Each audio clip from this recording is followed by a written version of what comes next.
Hi friends, if I'm not wrong, the year was 2009. My son's ninth class result was to be declared, and I was very happy that day. On the penultimate day, declared it to some of my school friends, some of my office colleagues, that we will enjoy on this particular ground. So, with that mood, I was driving and reached the office. At around 11, my wife called me to inform me about my son's result. She said that my son flunked. He failed in the class.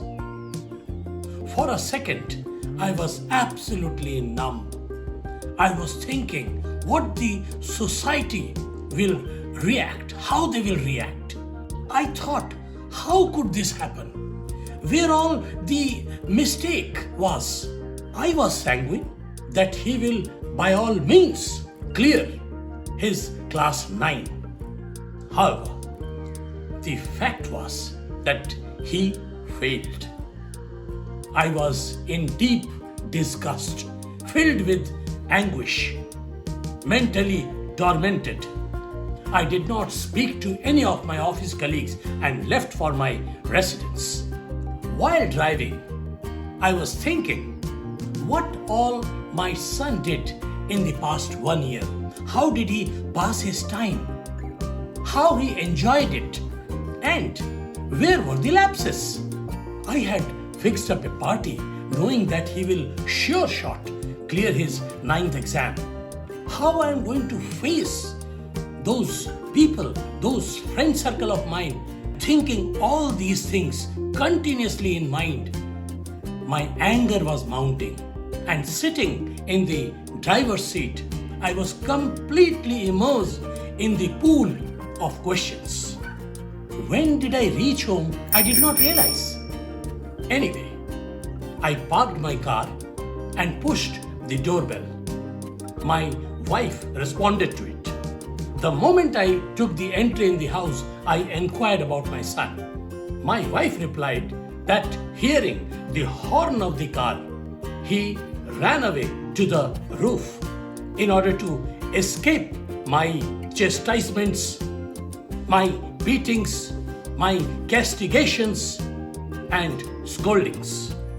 Not found him before my eyes made me angrier. I slowly started climbing the stairs of the roof, making the sound of my boots.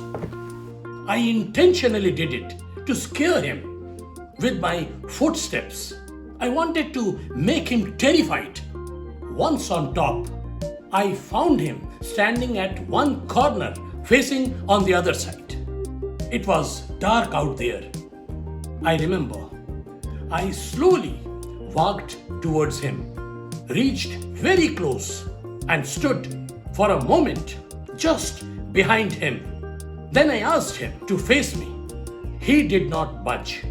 I shouted, "Look at me!" He turned his face, and I found him in trepidation. He was shivering.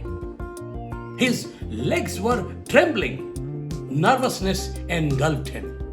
For a while, I felt as if I have won a war by frightening him, by terrifying him.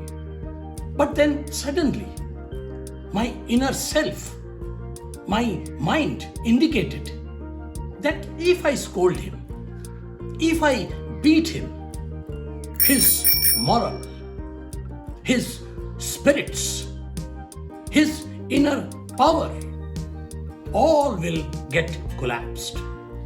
But yes, by doing so, my ego will be satisfied.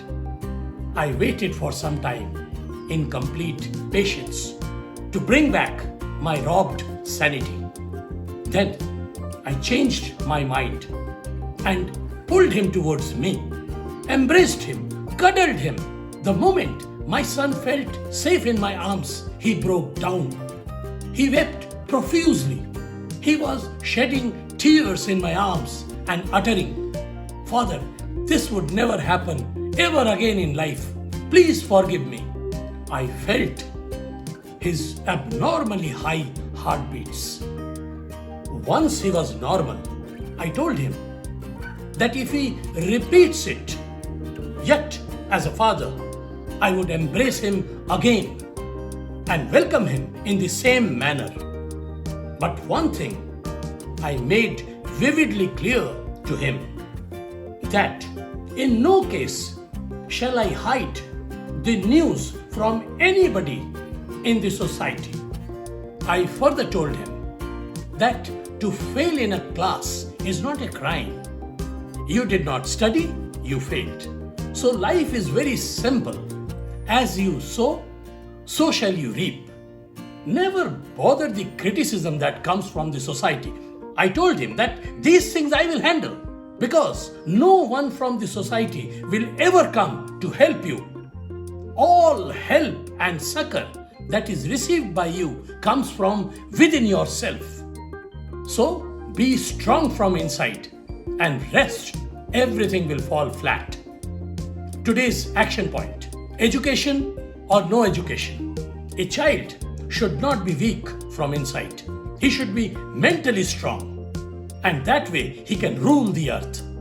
Whereas a child with very high education but weak from inside will behave like a wimp throughout his life. Allow reasonable freedom. Strength will automatically manifest. Thank you so much, friends, for your support. See you in the next video.